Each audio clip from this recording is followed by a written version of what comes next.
Hello friends, हमारे YouTube channel में आप सबका एक बार फिर से स्वागत है। हम ऑडियो विजुअल टेक्निक मेथड से वोकैबुलरी सीख रहे हैं। अगर आपने हमारी पहले की वीडियोस नहीं देखी है तो उन वीडियोस के लिंक्स आपको इस वीडियो के डिस्क्रिप्शन बॉक्स में मिल जाएंगे, आप उनको देख सकते हो। तो चलिए हम आज का अपना सेशन शुरू करते हैं और पहला वर्ड देखते हैं। तो दोस्तों, आज का जो हमारा पहला वर्ड है वो है evacuate. Evacuate is a verb which means to move people from a dangerous place to somewhere safer. तो इवैक्यूएट का मतलब होता है कि लोगों को किसी डेंजरस प्लेस से, किसी खतरनाक जगह से सुरक्षित जगह पर मूव कराना, सुरक्षित जगह पर उनको ले जाना। अगर हिंदी में देखोगे तो इवैक्यूएट का मतलब होगा खाली करना। इवैक्यूएट मतलब खाली करना होता है। तो अगर आप ये जीआईएफ देख रहे हो और इसमें आप देख रहे हो कि बिल्डिंग से लोग भाग रहे हैं, बिल्डिंग को खाली कर रहे हैं। तो अब हम निमोनिक से कैसे याद करें, कैसे हम इसको रिलेट करें इवैक्यूएट को। तो इवैक्यूएट में आप वैक्यू देखो, वैक्यू, तो ये सिमिलर साउंडिंग है किसके, वैक्यूम के। वैक्यूम का मतलब होता है खाली जगह, वैक्यूम, वैक्यूम। तो वैक्यूम क्रिएट करने के लिए इवैक्यूएट करना पड़ता है। वैक्यूम क्रिएट करने के लिए क्या करना होगा, इवैक्यूएट करना पड़ेगा, इवैक्यूएट करना पड़ेगा। तो वैक्यूम क्रिएट करने के लिए इवैक्यूएट करना पड़ेगा। तो आप इसको इस तरीके से देख सकते हो, इवैक्यूएट को वैक्यूम से रिलेट करके याद कर सकते हो। तो चलो सिनोनिम्स देख लेते हैं इसके। तो सिनोनिम्स हमारा है क्लियर। क्लियर का मतलब भी होता है खाली करना, साफ करना। एम्प्टी का मतलब भी होता है खाली करना। और वैकेट, वैकेट का मतलब भी होता है खाली करना। तो ये जो तीनों वर्ड्स हैं हमारे, क्लियर, एम्प्टी और वैकेट, ये तीनों वर्ड्स हमारे इवैक्यूएट के सिनोनिम्स हैं। एंटोनिम्स देख लेते हैं इसका। फिल, लोड, ऑक्यूपाई, ये जो तीनों वर्ड्स हैं हमारे वो इवैक्यूएट के एंटोनिम्स हैं। तो चलिए हम अपना सेंटेंस देख लेते हैं इवैक्यूएट से बना हुआ। तो हमारा जो सेंटेंस है वो है, India has evacuated its citizens stranded in Afghanistan. तो इंडिया ने अपने सिटीजन्स को क्या किया, इवैक्यूएट किया, जो कि अफगानिस्तान में फंसे हुए थे। तो चलिए आज का हम अपना नेक्स्ट वर्ड देखते हैं। तो दोस्तों, जो हमारा नेक्स्ट वर्ड है, आज का दूसरा वर्ड है, वो है फोर्टिफाई। फोर्टिफाई एक वर्ब है, it means to strengthen and secure. Fortify का हिंदी में मतलब होगा किलेबंदी करना। Fortify means to strengthen and secure. तो जीआईएफ देख लेते हैं। जीआईएफ में you can see a fort, और फोर्ट के बाहर there are horses, there are soldiers on the back of horses. They are trying to break into the palace. But इसमें क्या है कि इसको फोर्टिफाई किया गया है, ये फोर्ट है, इसको अच्छी तरीके से फोर्टिफाई किया गया है। They are not able to break into the palace. तो इस फोर्ट को वो, इस पैलेस को, इस महल को वो ब्रेक नहीं कर पा रहे हैं। तो क्योंकि इसको स्ट्रेंथन किया गया है, सिक्योर किया गया है। तो आप इसको रिलेट कैसे करोगे, तो फोर्टिफाई में यू कैन सी फोर्ट। तो फोर्ट से क्या, फोर्ट मतलब क्या होता है, किला होता है। तो किला क्यों होता है, वो किसी भी अटैक से सुरक्षित करने के लिए किला बनाया जाता है। तो आप इसको इस तरीके से याद कर सकते हो कि forts are fortified, forts are fortified. तो फोर्ट्स को क्या किया जाता है, फोर्टिफाई किया जाता है। और भी तो फोर्टिफाई, किले की क्या की जाती है, किलेबंदी की जाती है, उसको मजबूत किया जाता है, उसको सुरक्षित करने के लिए। सिनोनिम्स देख लेते हैं इसका फोर्टिफाई का। तो ब्रेस, स्ट्रेंथन, फोर आर्म, ये जो तीनों वर्ड्स हैं हमारे, ब्रेस, स्ट्रेंथन और फोर आर्म, ये तीनों वर्ड्स हमारे फोर्टिफाई के सिनोनिम्स हैं। इसके एंटोनिम्स देख लेते हैं। Antonyms, debilitate, enfeeble, weaken. तो ये जो तीनों वर्ड्स हैं हमारे, डेबिलिटेट और इनफीबल और वीकन, इन तीनों वर्ड्स का मतलब होता है कमजोर करना। तो ये फोर्टिफाई के एंटोनिम्स हैं, ये हमारे तीनों वर्ड्स। चलिए हम फोर्टिफाई का एक यूसेज देख लेते हैं सेंटेंस में। तो जो हमारा सेंटेंस है फोर्टिफाई वर्ड का यूज करके बनाया गया, वो है, the king fortified his palace amid the speculation of foreign invasion. तो फॉरेन इन्वेजन के स्पेक्यूलेशन, ये संभावना व्यक्त की जा रही थी कि फॉरेन इन्वेजन होगा। तो उसको देखते हुए किंग ने क्या किया, राजा ने क्या किया, अपने पैलेस को फोर्टिफाई किया, उसकी किलेबंदी की, उसको मजबूत किया। तो the king fortified his palace एमिड the speculation of foreign invasion.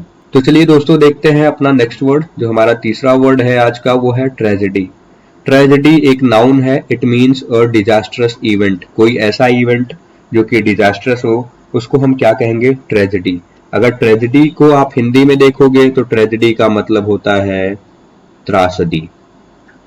Tragedy का मतलब होता है त्रासदी। ऐसी कोई घटना जो कि आपके लिए मिजरेबल हो, जो डिजास्टरस हो, डिवास्टेटिंग हो, उसको आप त्रासदी कहते हो। चलिए जीआईएफ देख लेते हैं। इस जीआईएफ में आप देख रहे हो ये जो पर्सन है उसने त्रासदी फेस करी है, ट्रेजेडी फेस करी है। इसके एक्सप्रेशन से ये चीज पता लग रही है। तो अब हम ट्रेजेडी को कैसे रिलेट करें नेमोनिक से, और ताकि हम उसको याद कर पाए। तो अब ट्रेजेडी में ट्रेजी आप देखो तो ट्रेजी जो है ट्रेजेडी में वो सिमिलर साउंडिंग है क्रेजी के। Tragedy, crazy. तो क्रेजी आप इसको इस तरीके से याद कर सकते हो कि क्रेजी डे ट्रेजेडी बन गया है। तो कई बार क्रेजी डे जो है वो ट्रेजेडी बन जाता है। तो आप इसको इस तरीके से देख सकते हो कि क्रेजी डे ट्रेजेडी लाता है, ट्रेजेडी लाता है। तो आप इसको इस तरीके से रिलेट कर सकते हो कि जो क्रेजी डे ट्रेजेडी लाता है। तो ये सिमिलर साउंडिंग है, इससे आप इसको याद रख सकते हो। इसके सिनोनिम्स देख लेते हैं। एडवर्सिटी, मिसफॉर्च्यून और कैलेमिटी, ये तीनों वर्ड्स ट्रेजेडी के सिनोनिम्स हैं। इनका भी मतलब होता है डिजास्टरस इवेंट, त्रासदी, कोई विपदा, आपदा या संकट। एंटोनिम्स देख लेते हैं। तो फॉर्च्यून भाग्य, लक, सेरेंडिपिटी। तो ये जो तीनों वर्ड्स है हमारे, फॉर्च्यून, लक और सेरेंडिपिटी, तो ये तीनों वर्ड्स हमारे एंटोनिम्स हैं ट्रेजेडी के। एक यूसेज देख लेते हैं इसका। The fall of Afghanistan to the Taliban is a tragedy. तो अफगानिस्तान पर तालिबान ने टेक ओवर कर लिया है, कब्जा कर लिया है। तो जो फॉल है अफगानिस्तान का तालिबान के हाथों में, वो एक क्या है? त्रासदी है, ट्रेजेडी है। तो चलिए हम आज का अपना नेक्स्ट वर्ड देखते हैं। तो दोस्तों जो हमारा आज का नेक्स्ट वर्ड है वो है एब्डिकेट। एब्डिकेट एक वर्ब है। It means to formally renounce a throne, high office और फंक्शन। तो एब्डिकेट का हिंदी में मतलब होता है त्यागना। त्यागना, किसी पद से त्याग देना, किसी ऑफिस को त्यागना, किसी फंक्शन को, किसी रिस्पॉन्सिबिलिटी को त्यागना, फॉर्मली क्या कहलाता है? एब्डिकेट करना कहलाता है। एब्डिकेट का मतलब होता है त्यागना हिंदी में। तो अब इसको हम जीआईएफ देखेंगे, उसके बाद हम रिलेट करेंगे निमोनिक से। जीआईएफ में आप देख रहे हो कि ये व्यक्ति जो है, एक पर्सन है, अपने शोल्डर्स पर दो बच्चों को बैठा करके जा रहा है। और आप यहाँ पे लिखा हुआ भी देख सकते हो, वाओ इट्स यू द एब्डिकेटर। तो इट्स यू द एब्डिकेटर, तो तुम वही हो जो त्याग दिया है, जिसने किसी ऑफिस को या थ्रोन को या किसी कुर्सी को या किसी पद को। तो हम इसको इस तरीके से देख सकते हैं। अब इसको हम रिलेट कैसे करें? एब्डिकेट में देखो आप अब और प्लस डिक्टेट से आप डिक्टेटर इससे देख सकते हो, डिक्टेटर समझ सकते हो। डिक्टेटर तो डिक्टेटर कौन होता है? तानाशाह होता है डिक्टेटर। तो आप इसको इस तरीके से देख सकते हो, अब डिक्टेटर एब्डिकेट करो, एब्डिकेट करो, अब डिक्टेटर एब्डिकेट करो। तो इसको आप किससे रिलेट कर सकते हो? एब्डिकेट से। एब्डिकेट से आप ये रिलेट कर सकते हो, अब डिक्टेटर एब्डिकेट करो। अब जो डिक्टेटर है, जो तानाशाह है, वो क्या करे? एब्डिकेट करे, त्याग दे दे, त्याग पत्र दे दे, त्याग दे पद को, कुर्सी को। सिनोनिम्स देख लेते हैं इसके। Resign, step down, relinquish. तो ये जो तीनों वर्ड्स हैं हमारे, ये एब्डिकेट के सिनोनिम्स हैं। इनका मतलब भी होता है त्यागना। रिजाइन का मतलब होता है त्याग पत्र देना, स्टेप डाउन का मतलब भी होता है त्यागना, पीछे हो जाना, और रिलिंक्विश इसका मतलब भी होता है त्यागना। तो ये जो तीनों वर्ड्स हैं हमारे, रिजाइन, स्टेप डाउन, रिलिंक्विश, ये तीनों वर्ड्स हमारे सिनोनिम्स हैं एब्डिकेट के। एंटोनिम्स देख लेते हैं। एक्सेप्ट ग्रहण करना, स्वीकार करना, टेक ऑन, रियलाइन। ये जो तीनों वर्ड्स हैं हमारे, एक्सेप्ट, टेक ऑन, रियलाइन, इनका मतलब भी अगर आप देखोगे तीनों का मतलब होता है कि स्वीकार करना, ग्रहण करना। तो ये तीनों वर्ड्स हमारे एब्डिकेट के एंटोनिम्स हैं। एक यूसेज देख लेते हैं। Farrukhsiyar was forced to abdicate the throne. तो जो फर्रुखसियार था उसको क्या किया गया, फोर्स किया गया टू एब्डिकेट द थ्रोन, उसको राजगद्दी से त्याग देने के लिए राजगद्दी को उसको फोर्स किया गया। नेक्स्ट वर्ड देखते हैं आज का हम अपना। नेक्स्ट वर्ड जो हमारा है वो है retrieve. Retrieve is also a verb. It means to get something back again. तो किसी चीज को पुनः प्राप्त करना रिट्रीव करना कहलाता है। जैसे रिट्रीव का हिंदी में आप मतलब देखोगे तो होता है पुनः, यानी फिर से प्राप्त करना, पुनः प्राप्त करना किसी भी चीज को, तो वो क्या कहलाता है, रिट्रीव करना कहलाता है। तो पुनः प्राप्त करना रिट्रीव का हिंदी में मतलब होता है। जीआईएफ देख लेते हैं। जीआईएफ में आप देख सकते हो कि देयर इज अ स्नेक, और वो चारों तरफ वो चक्कर लगा रहा है वो मैट्रेस के। तो it's also written here that away from the mattress so I can retrieve it. तो तुम मैट्रेस से दूर हो जाओ ताकि मैं इस मैट्रेस को रिट्रीव कर पाऊं, पुनः प्राप्त कर पाऊं। तो अब रिट्रीव को कैसे निमोनिक से रिलेट करें, तो आप इसको इस तरीके से देख सकते हो। री का मतलब क्या होता है, री का मतलब होता है पुनः, फिर से। री का मतलब होता है पुनः, मतलब फिर से। और ट्राई का मतलब क्या होता है, प्रयास करो। तो रीट्राई, रीट्राई करो रिट्रीव करने के लिए किसी चीज को। तो रीट्राई करो रिट्रीव करने के लिए, रिट्रीव करने के लिए। तो पुनः प्रयास करो किसी भी चीज को पुनः प्राप्त करने के लिए। तो रीट्राई करो रिट्रीव करने के लिए। तो आप इसको इस तरीके से रिलेट करके देख सकते हो। चलिए हम सिनोनिम्स देख लेते हैं इसके। जो रिक्लेम, रिकवर, रिस्टोर, ये जो तीनों वर्ड्स हमारे रिक्लेम, रिकवर, रिस्टोर, इनका मतलब भी होता है पुनः प्राप्त करना, पुनः दावा करना। तो ये जो तीनों वर्ड्स हैं हमारे रिक्लेम, रिकवर, रिस्टोर, ये तीनों वर्ड्स हमारे रिट्रीव के सिनोनिम्स हैं। चलिए एंटोनिम्स देख लेते हैं रिट्रीव का। तो सरेंडर, रिलीज, सैक्रिफाइस। तो ये जो तीनों वर्ड्स हैं हमारे सरेंडर, रिलीज, सैक्रिफाइस, इन तीनों वर्ड्स का मतलब होता है त्याग देना या छोड़ देना। तो ये तीनों वर्ड्स हमारे रिट्रीव के एंटोनिम्स हैं। एक यूसेज देख लेते हैं रिट्रीव का। His father helped him to retrieve his lost doll. तो उसके फादर ने उसकी हेल्प की to retrieve his lost doll. तो उसकी जो गुड़िया खो गई थी उसको रिट्रीव करने में, उसको पुनः प्राप्त करने में हिज फादर हेल्प्ड हिम, उसके पिता ने उसकी मदद की उसकी खोई हुई गुड़िया को पुनः प्राप्त करने के लिए, रिट्रीव करने में। तो चलिए दोस्तों आज का हम अपना नेक्स्ट वर्ड देखते हैं। तो आज का जो हमारा नेक्स्ट वर्ड है वो है vandalize. Vandalize is a verb which means to subject to deliberate damage. जानबूझ करके तोड़फोड़ करना, वो वैंडलाइज करना कहलाता है। जीएफ देख लेते हैं। You can see a person damaging something. आप यहाँ पे देख सकते हो कि ये जो व्यक्ति है उसने अभी इस चीज, कोई एक चीज पड़ी हुई है उसको उसने गिरा दिया है, उसको तोड़ रहा है, ये उसको तोड़फोड़ कर रहा है, उसको डैमेज कर रहा है, वो भी डेलिबरेटली, जानबूझ करके। तो अब हम इसको कैसे वैंडलाइज को रिलेट करें, तो वैंडलाइज को आप कैसे रिलेट कर सकते हो, बंडल से। बंडल, बंडल, तो बंडल को वैंडलाइज मत करो, इसको आप इस तरीके से रिलेट कर सकते हो। वैंडलाइज का मतलब होता है तोड़फोड़ करना, तो बंडल को वैंडलाइज मत करो, यानी बंडल को तोड़ो फोड़ो मत, बंडल को वैंडलाइज मत करो। सिनोनिम्स देख लेते हैं वैंडलाइज का। सिनोनिम्स है डिफेस, ट्रेस, डिमोलिश। तो ये जो तीनों वर्ड्स है हमारे डिफेस, ट्रेस, डिमोलिश, इनका भी मतलब होता है तोड़ फोड़ करना, ध्वस्त करना, नष्ट करना। तो ये जो तीनों वर्ड्स है हमारे डिफेस, ट्रेस, डिमोलिश, ये तीनों वर्ड्स हमारे वैंडलाइज के सिनोनिम्स हैं। एंटोनिम्स देख लेते हैं वैंडलाइज का। प्रिजर्व, रक्षा करना, सुरक्षित रखना। प्रोटेक्ट का मतलब भी होता है रक्षा करना। सेव का मतलब भी होता है रक्षित करना, सुरक्षित करना, रक्षा करना। तो ये जो तीनों वर्ड्स हमारे प्रिजर्व, प्रोटेक्ट, सेव, ये तीनों वर्ड्स हमारे वैंडलाइज के एंटोनिम्स हैं। वेंडलाइज का एक यूसेज देख लेते हैं।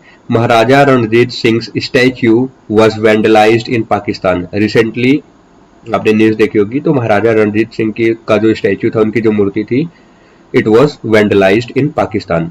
तो उसको तोड़ फोड़ किया गया, उसको डिलिबरेटली उसको डैमेज किया गया। तो चलिए नेक्स्ट वर्ड की तरफ चलते हैं आज के। तो आज का जो हमारा नेक्स्ट वर्ड है वो है हेनस। हेनस एक एडजेक्टिव है। इट मीन्स हेटफुली और शॉकिंगली इविल।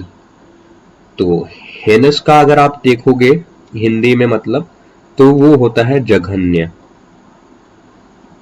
जघन्य तो ये काफी घृणित कार्य होता है, आप शॉकिंग होता है, बुरा होता है, जघन्य, heinous.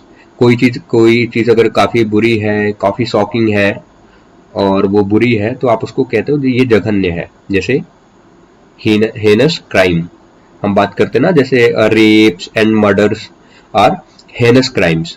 So these are the crimes that are heinous in nature. तो ये जघन्य है। तो अब हम जेएफ देख लेते हैं।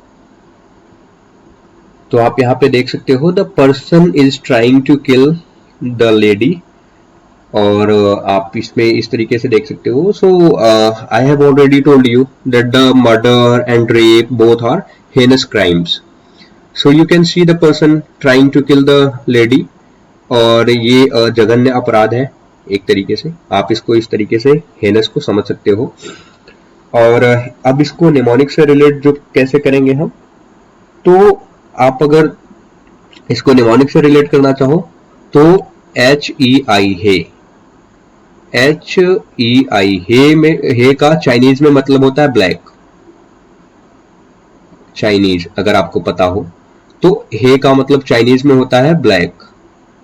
ब्लैक तो ब्लैक को कैसा माना जाता है? ब्लैक को इविल माना जाता है, ब्लैक को बुरा माना जाता है। तो हे बुरा होता है। हे कैसा होता है? हे बुरा होता है। हे हेनस होता है। हे हेनस होता है। तो आप इसको इस तरीके से रिलेट कर सकते हो और याद रख सकते हो। तो चलिए इसके सिनोनिम्स देख लेते हैं। Disgraceful, ऑडियस, atrocious. तो ये जो तीनों वर्ड्स हमारे, डिस्ग्रेसफुल, ऑडियस और एट्रोसियस, तो ये जो तीनों वर्ड्स हैं हमारे हेनस के सिनोनिम्स हैं। इनका भी मतलब होता है जघन्य। एंटोनिम्स देख लेते हैं। Pleasant, attractive, satisfying. ये जो तीनों वर्ड्स हैं, प्लीजेंट, अट्रैक्टिव, सेटिस्फाइंग, ये तीनों वर्ड्स हमारे हेनस के एंटोनिम्स हैं। एक यूसेज देख लेते हैं। There are laws to deal with heinous crimes such as rape and murder. तो चलिए आज का हम अपना नेक्स्ट वर्ड देखते हैं। तो आज का जो हमारा नेक्स्ट वर्ड है वो है ब्लीक। ब्लीक एक एडजेक्टिव है। इट मीन्स नॉट होपफुल और इनकरेजिंग। तो ब्लीक का मतलब हिंदी में होता है धूमिल। धूमिल या निराशाजनक। धूमिल या निराशाजनक। निराशाजनक जिसमें कोई उत्साह ना हो, जो धूमिल हो, जो क्लियर ना हो, जिसमें क्लैरिटी ना हो, उसको हम कैसे कहेंगे? ब्लीक कहेंगे। तो जो ना कि आशावादी हो, जो ना होपफुल हो और जो ना इनकरेजिंग हो, उसको हम धूमिल या निराशाजनक कहेंगे। जैफ देख लेते हैं। You can see in picture there is everything black. तो ये कैसा है? ब्लीक है। There is no clarity, you can't see clearly what is there in the picture. So you can see कि पिक्चर कैसे है? धूमिल है, ब्लीक है, इट्स ब्लीक। अब इसको हम निमोनिक से कैसे रिलेट करें? तो if you can think of bleak as black, black is similar sounding to bleak, so you can relate it, so you can remember it in this way. Black is bleak. Black is bleak. If something is black, you cannot clearly see it, you cannot clearly look at it. So if something is black, it must be bleak. Okay, so let's look at synonyms. Depressing, gloomy, miserable. These three words are synonyms to the word bleak. Depressing, gloomy, miserable. So let's look at antonyms of the word bleak. Cordial, bright, Bright is something which is shining, which is clearly visible. Hopeful, hopeful means optimist. If someone is hopeful, he or she is optimistic. तो कुछ आशा है. Hopeful का मतलब जो जिसमें आशा आपको नजर आए, जो आशाजनक हो. So cordial, bright, hopeful, these three words are antonyms to the word bleak. Let's look at the uses of bleak. A bleak future is awaiting Afghan people after the Taliban took over the control of Afghanistan. So you all know that Taliban has taken over the control of Afghanistan. So a bleak future is awaiting. Awaiting means इंतजार कर रहा है. एक bleak future जो धूमिल है, निराशाजनक भविष्य, क्या कर रहा है? इंतजार कर रहा है किसका? अफगान पीपल का. तो अब उनका फ्यूचर कैसा है? ब्लीक है. The future of Afghan people is bleak. So let's look at our next word. So the next word of today's session is collapse. It's a verb which means to shrink or fall together completely. So collapse, if you look at the meaning of collapse in Hindi, it means ध्वस्त होना. collapse का मतलब होता है ध्वस्त होना या ध्वस्त होना, ध्वस्त होना या करना, ध्वस्त होना या ध्वस्त करना. आप इसको इस तरीके से देख सकते हो हिंदी में इसका मतलब. तो इसका मतलब यही होता है, कोलैप्स का ध्वस्त होना या ध्वस्त करना. So let's look at our GIF.